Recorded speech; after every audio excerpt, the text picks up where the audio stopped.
Assalamualaikum sahabat setiap Sleman Rumahan dimanapun berada.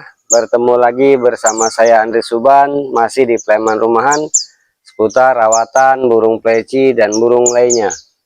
Lama nggak jumpa, nggak bikin video karena banyak kesibukan. Kemarin juga acara ke Munas, kemudian juga badan tepar, tapi tetap berangkat ke Munas, alhamdulillah lancar. Jadi keseruan di sana, banyak keseruan, dan salah satunya yaitu dapat burung hibahan. Jadi burung ini bukan burung prestasian yang saya beli, karena memang kondisinya saya nggak pernah beli burung mahal karena keuangan yang memang sayang lah kalau buat saya pribadi. Jadi ini burung hibahan yang mana burungnya cabul. Tuh, cabul abis, dadanya botak. Jadi burung cabul dadanya sampai botak. Nah, hari ini saya mau bahas buat teman-teman semua, mau sekedar sharing, sekedar berbagi sambil santai yang mengenai pleci cabul. Karena ada orang yang nyeting pleci senang sampai plecinya cabul. Kemudian ada juga orang yang nggak mau plecinya cabul karena memang bulunya habis. Tapi kalau saya sendiri pengen burung cabul, cuma bulunya nggak mau habis. Nah, hari ini mau saya bahas buat teman-teman banyak mengenai masalah penyebab pleci cabul. Kenapa pleci cabul? Terus dampak dari pleci cabul itu juga, dan pleci cabul itu juga ada yang pleci cabul tapi nggak buka paruh. Nah, jadi saya mau sharing buat teman-teman. Sekali lagi saya cuma sekedar santai, sekedar sharing, sekedar berbagi buat teman-teman semua, nggak ada maksud saya menggurui atau mengajari. Nah, jadi buat para suhu juga mohon dikoreksi bila ada yang salah, mohon disampaikan baik di kolom WhatsApp, komentar, dan lain-lain. Jadi sebelum lebih lanjut, jangan lupa like, share, dan juga subscribe. Dan biar seger biar adem, kita ngopi dulu mas bro. Sleman Rumahan seputar rawatan burung pleci dan burung lainnya, untuk mempermudah para pemula dalam memahami dan merawat pleci. Mari ramaikan Sleman Rumahan agar dunia pleci makin diminati.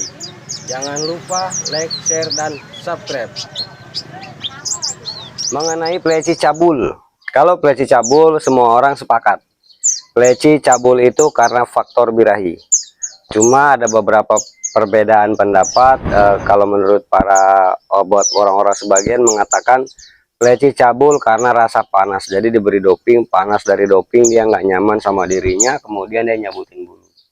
Cuma kalau buat saya pribadi bukan seperti itu. Yang mana kalau buat saya pribadi, pleci cabul menandakan sebuah birahi. Ketika dicabut bulu dia itu mau bikin sarang. Jadi ibarat kita mah udah pengen kawin, udah nyiapin rumah. Jadi si jantan ini ngerasa birahi tinggi, dia mau bikin sarang, dia nyabutin bulu. Kenapa? Karena ketika kalau misalnya dia nggak nyaman sama dirinya, ngerasa panas, ketika dicampur sama untulan dia bakalan nyabutin bulu untulan. Nah, kemudian kalau misalnya dikasih rumput atau dikasih tali rapia, dia bakalan apa namanya nyabutin tali. Jadi nyabutin tali, nggak bakalan nyabutin bulu untulan.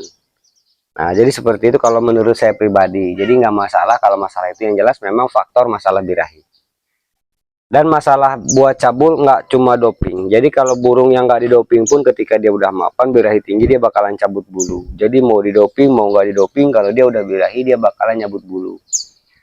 Nah, kemudian orang yang pengen setting, yang pengen cabul, jadi kalau mau bikin burung cabul itu dopingnya dosis tinggi. Kalau misalnya burung bahan, biar birahinya tinggi, dia nyabutin bulu. Jadi tandanya patokannya birahi tinggi.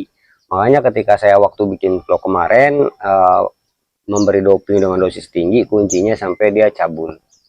Kemudian kalau dia udah cabul, birahinya berarti udah tinggi. Kalau birahi udah tinggi, udah mapan.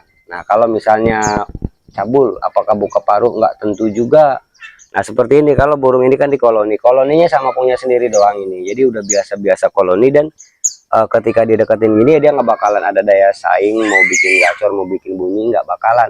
Yang ada dia meredam birahi, karena udah biasa koloni. Kalau misalnya koloni sama pleci yang baru datang, mungkin bisa dia gacor. Nah, jadi kalau misalnya burung udah cabul, udah cabutin bulu, apalagi sampai habis, itu rutin dibentang, jangan rutin di koloni seperti ini, rutin dipisah, atau mungkin disekat pakai kardus, biar merangsang emosi dia. Jadi birahi itu kan ada birahi kawin, ada birahi ada birahi kicau. Itu sebetulnya bukan masalah birahi kicau atau birahi kawin, yang namanya birahi tetap birahi. Cuma ketika dia jadi kicau, birahi dia disertai emosi. Jadi timbulnya emosi itu dari birahi. Nah, makanya dia berkicau, rutin dibentang biar dia manggil-manggil nyaut-nyaut yang lain. Itu dia bakalan saut-sautan dan bakalan dia menyusun irama. Itu sepemahaman saya. Jadi rutin dipisah. Dan kemudian untuk mengatasi cabul, kalau misalnya cabul itu sih identik bagus, birahinya bagus, birahinya tinggi, tanda birahi tinggi, burung udah kenal lah doping apa, udah reaksi dari doping ataupun bukan doping, yang jelas dia birahi udah tinggi. Tinggal disusun materinya udah ada apa belum, ya tuh dia udah mulai mengeriwik. Jadi birahinya rutin dibentang. Nah kalau misalnya kalau mau enak lagi supaya burung cabul tapi dia nggak bulunya nggak habis, yaitu pakai tali rapia. Nah, contohnya seperti ini.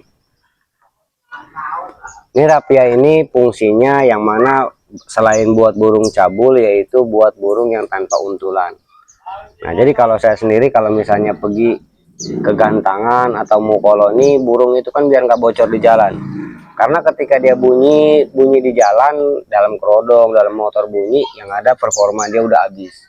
Jadi pas mau di koloni, mau digantang, udah kecapean dulu. Nah jadi kalau nggak pakai untulan, kasih tali rapia di dalam kandang, diikat. Jadi biar di dalam kandang narikin tali rapia. Nah jadi seperti ini kasih rapia biar dia nggak nyabutin bulu dia.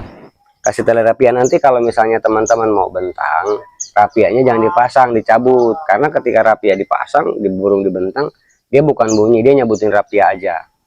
Nah jadi ini kita ikat, kita pasang aja, diikat di sini aja gini. Kameranya kita deketin dulu.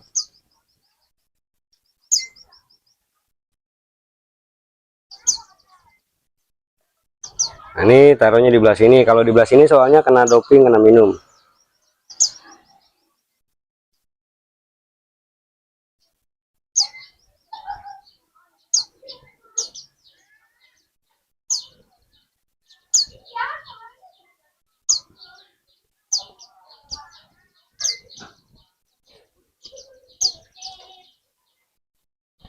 Nah tinggal diikat. Tuh jadi tinggal dibiarin aja. Pertama mungkin dia agak sedikit takut atau biasa, nanti lama-lama dia bakalan ditarikin sama dia. Nah jadi seperti ini. Kalau teman-teman mau bentang, talinya diambil supaya dia nggak nyabutin bulu. Tujuannya seperti itu, burung cabul. Jadi burung cabul adalah burung yang bagus, menandakan birahi dia udah tinggi. Nah kalau misalkan dia cabul karena doping, ada yang tanya juga apakah dopingnya di stop. Nah kalau misalnya dia karena birahi tinggi karena doping, mungkin kalau di stop jangan terus-terusan di stop, cukup 1 atau 2 hari. Tinggal dilihat performanya. Kalau burung setelah di stop doping, kalau misalnya tambah enak, berarti dia cocok dengan sistemnya di ampas atau kosongan. Kalau misalnya terus-terusan doping di stop, memang doping burung nggak bakalan cabul lagi, cuma birahinya rendah, dia nggak bakalan mau bunyi. Tinggal menyusun irama, rutin dibentang. Nah konsisten seperti itu. Nah mudah-mudahan dari seperti ini nanti burung tetap bagus bulunya. Oke, mungkin hanya itu sedikit dari saya, mudah-mudahan bermanfaat buat para master. Mohon dikoreksi bila ada kesalahan, mohon disampaikan baik di kolom komentar, kolom WhatsApp, dan lain-lain. Jadi saya, mudah-mudahan bermanfaat. Wassalamualaikum warahmatullahi wabarakatuh. Sekedar berkumpul di lapangan, meski terik panas hujan badai, kita tetap datang. Dan kemenangan bukan yang kita kejar, kebersamaan yang utama kala itu sudah biasa.